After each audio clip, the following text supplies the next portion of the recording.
Good evening. This is for the 6810 class. This is Jeremy Bonner. My selection was the rugby women's collegiate team for the speed program, sprinting program. What we have, our needs analysis would be to address their overall team speed and development. Also to address maneuverability and agility, and being able to change directions, acceleration and deceleration. Also, we consider rugby a lot like football or American football, where people are trying to tackle you or hit you, and you have to be able to dodge and still try to get to wherever part of the field you're trying to get to. Also, if I'm running between people or breaking tackles or different things. So we want to address that today. For the program, I won't do all the things that we have, but I'll break down some of these and give our coaching cues. For our warm-up, we have just our jogging. For our A march, we do our A march, which I think will be important for this team, especially during the off season, because you can be a little bit more detailed, a little bit more structured. When it's preseason, you kind of want to get the athletes geared towards getting in shape for their respective seasons. When we're doing our off season, we have time to be a little bit more detailed and structured. So with our A march, during our warm up, we would really over exaggerate getting the hips extended. And if I was to get my left up, then I want to over exaggerate and get my right hand up. Okay, so opposite hand, one hand to cheek or side of head, other hand to hip pocket. We're going to drive in.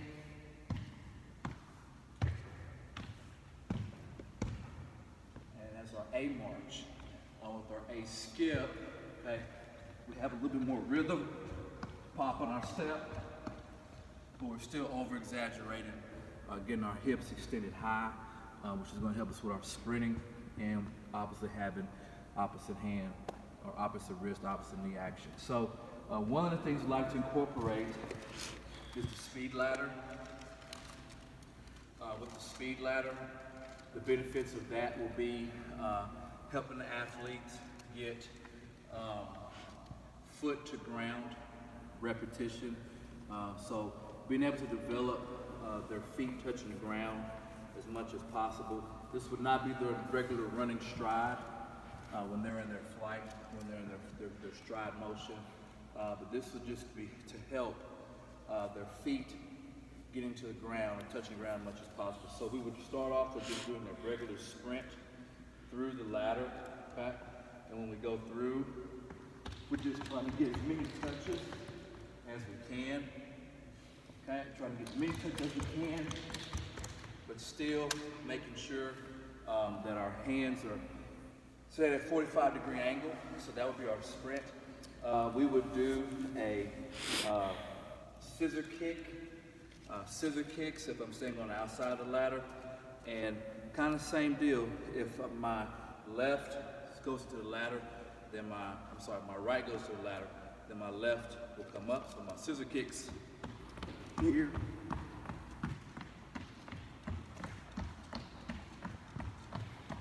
So once again, just trying to address rapid touches, getting to the ground, our foot to ground action.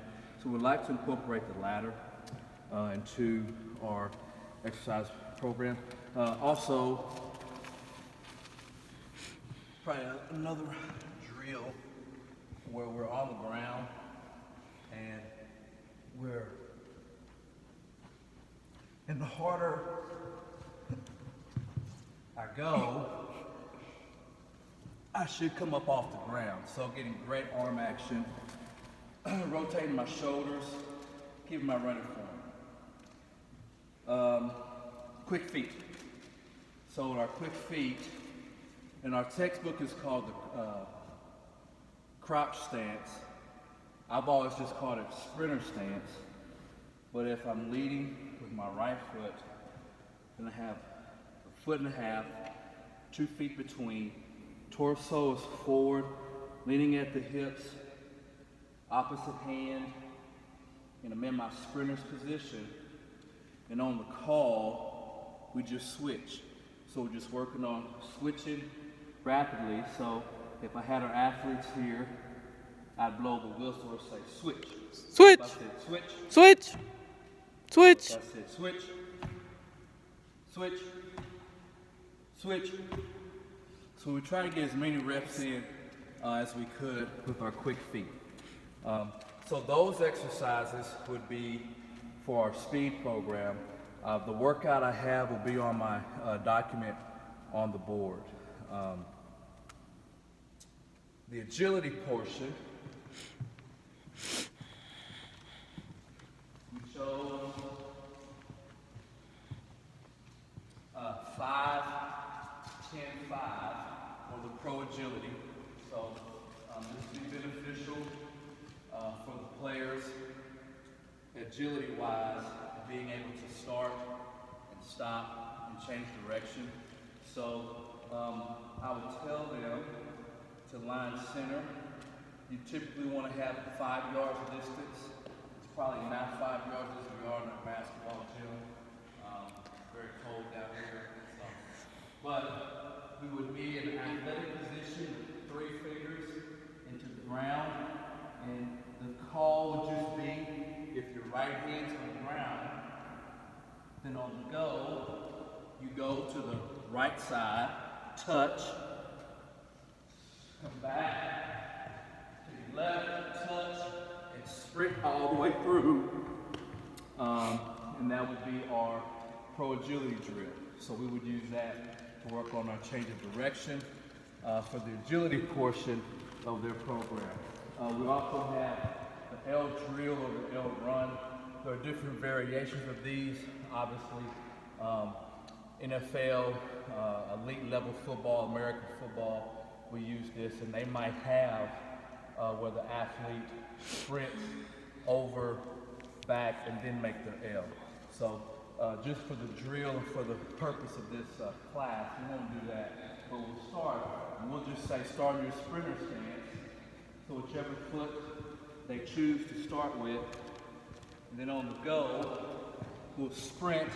We want to stay tight and curl and stay tight as we can and sprint all the way through. So we want to make sure the purpose of that is to stay tight to the cones without being wide.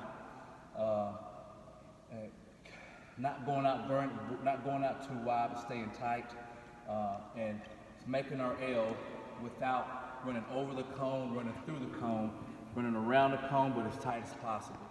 So that would be our L drill. And then we have our forward backwards. We never go forward or backwards. So if we were going up to the free throw line, we would sprint up. We'd have to slam our brakes and be able to start again. When we come back, we'd have to slam our brakes, go forward again. So we'd have our forward-backward motion. We'd have to accelerate and then decelerate. So that is a couple examples of the program designed for this week for discussion 6 for the for the sprinting and the agility. Also, there's stretching after both of these workouts as well as a warm-up, but that'll all be on the document. Thank you guys.